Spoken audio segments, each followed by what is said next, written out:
Welcome to PC Woods Kids Tech Talk. Today I wanted to show you Internet Explorer 8. I went to Microsoft.com and downloaded the beta 2.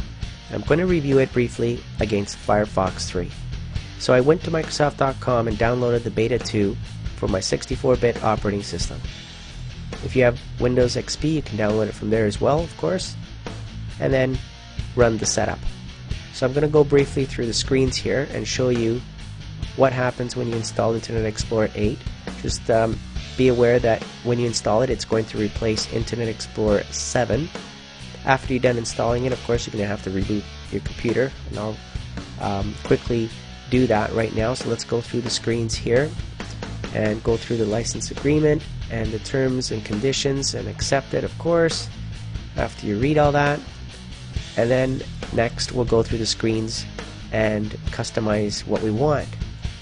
Now obviously we want to get the latest updates, so I'll leave that checked, right? We don't want to be behind, so we'll leave that enabled and wait for it to download all the options. Once it's done, it's going to say you need to restart your computer, of course, and we'll just accept that and click on the Restart Now option. So once you restart it, you'll get the Internet Explorer 8 icon on your desktop. You launch it, and then it's going to start asking you, do you want to accept certain defaults or customize things? And of course, I don't like to accept all the defaults. I'm going to customize, right? So I don't use the express settings, I use the custom settings. Now when I mean custom, I mean, for example, IE8 uses the live search by Microsoft as the search provider.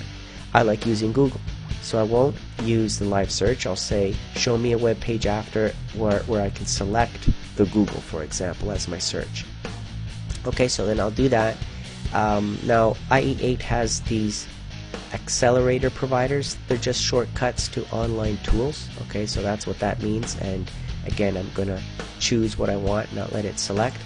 Now smart screen filter, I would recommend that you leave that turned on, right, because that's going to do some protection here against some naughty sites and content. So we'll just enable that. And of course, do we want to make it our default browser? Well, I'm not quite sure yet, right? So I'm going to say no to that because I'm using Firefox 3. I'm happy with that yet. Maybe later I'll switch it over to IE8. And I won't import anything yet until I feel comfortable about it. So then I'll click on Finish. And by default, it has, okay, open up Internet Explorer 8, and it's asking me to choose what search provider I wanted to use. And I said I wanted to use Google, so I click on that. And then it asks me to add that search provider. So then I'll just click on Add Provider here and make that my default. And that's the search that appears on the top right corner of your browser, right? So here's IE8. So from a top view here, here's the whole browser open quickly. So you can see there's some bookmark links that they give you by default, which I can remove. If I switch over quickly to Firefox, there's not much difference here, except for maybe right off the bat you might notice that there's more icons on the top left corner, and on the right side of Firefox there are no menu items to accessing any preferences or additional features. The menu items are on the top left corner in Firefox. In IE8 you can enable the menu items to show also on the top left, but by default they don't appear. By default you get these alternative menu items which are for different types of features, which I'm going to review in a moment. Okay, so just keep that in mind. That's similar to the Google Chrome, right? Google Chrome and other browsers have these menu options on the right hand side instead. So here's a close-up look of IE8 now. It's got the smart search, right? So that's no different from Firefox 3, for example, and the Google Chrome, right? So that's good. IE8 has advanced there. They've got a decent browsing URL structure there. So and if I go to youtube.com like I just did for the first time here, it loaded really fast. It wasn't cached in memory or nothing, so it loaded really fast. So I was pleased to see that. And of course it comes with some default links, and I just delete those. The tabs, you just click on that and it opens up a new tab, or you can press Control T. So the tab behavior, I'm going to switch back to Firefox here. The tab behavior of IE8 is very similar to the Firefox and other browser tabs. Just press Control T, up comes a browser, or you can right click on the tab and you get the menu item to add new tabs and do stuff with the tabs. So IE8 has that too, right? So it's the same thing, and very familiar interface, right? So that was good to see, right? So you can control that. One thing that IE8 has that Firefox doesn't have is this group tabs. So if I right click on a tab and add a new tab, it groups them. That means that that tab came from that previous tab, so they're both green, right? So that way you can kind of group them together. So that was good. Again, the icons in IE8, there's only two here, forward and backwards, but we got a quick tab. So if I click on quick tabs, it gives me these thumbnail views of what is currently open in all the tabs, because sometimes you have like 10, 15 tabs open and you lose track of what is going on, so you can just quickly view them all at once. It's got the bookmarks here on the left hand side of the browser, unlike the Google Chrome, for example, that has the bookmarks on the right hand side, right? But like I said, you can enable certain things, certain menu options, and things like that, but no icons. You can just get those two appearing here on the top. Okay. If you want to get add-ons, right now I went to ieaddons.com, which is the supported site for adding the additional search providers and tools and extensions. There's not really much yet up there, but for example, if I wanted to add a new search provider in here, right, I'd go to the IE add-ons and there's Yahoo, for example, right? There's more than just Yahoo. You can go down the list and see what else there is there that you might want to add. But if I wanted to add Yahoo, then obviously I'd click on install the search for the Yahoo and then click that provider. And now when I add that provider, it will put it on the top right corner there as an option. So now I can search and then choose Yahoo if I wanted, instead of my default, which is Google. Okay, so that's nice, easy, quick, right? Very intuitive to do and use. I had no problems with that. Though the toolbars and extensions, right now, like I said, there's not much available there. I mean, it's up to you. You can go through it and see if you like anything. I didn't find anything that I wanted to use necessarily under these additional accelerators, for example, that they had. I didn't have any use to find people on Facebook and stuff like that, so I just left all of that alone.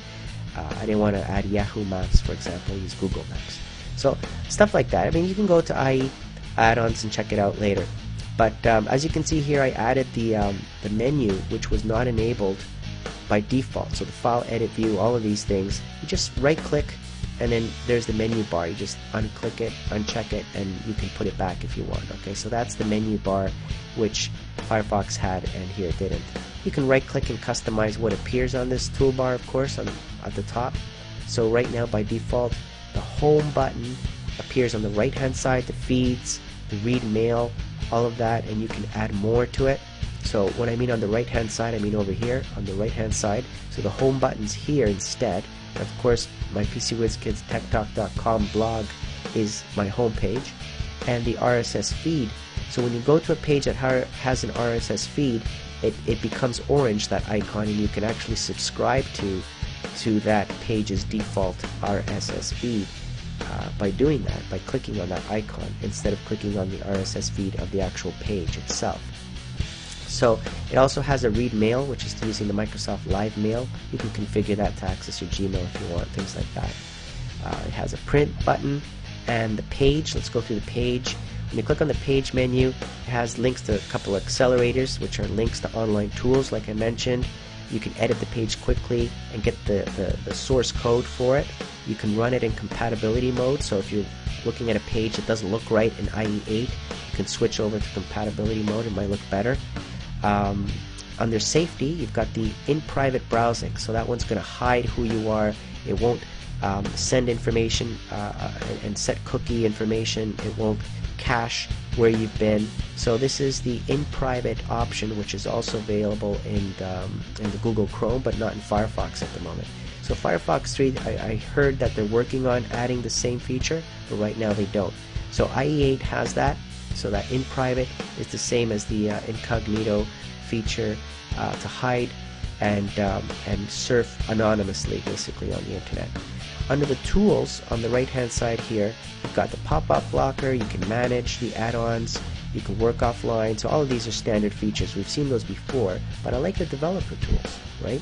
If you launch developer tools, you're going to be able to access much more information about a page. So if you're a web developer and you want to do some testing on a page, see some code, see how it's organized by components and chunks.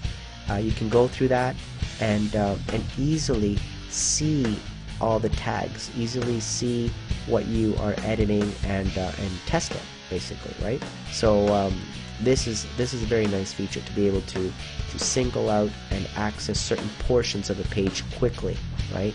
You can use that for debugging purposes and things like that. So this was very nice of Microsoft to add for developers, right?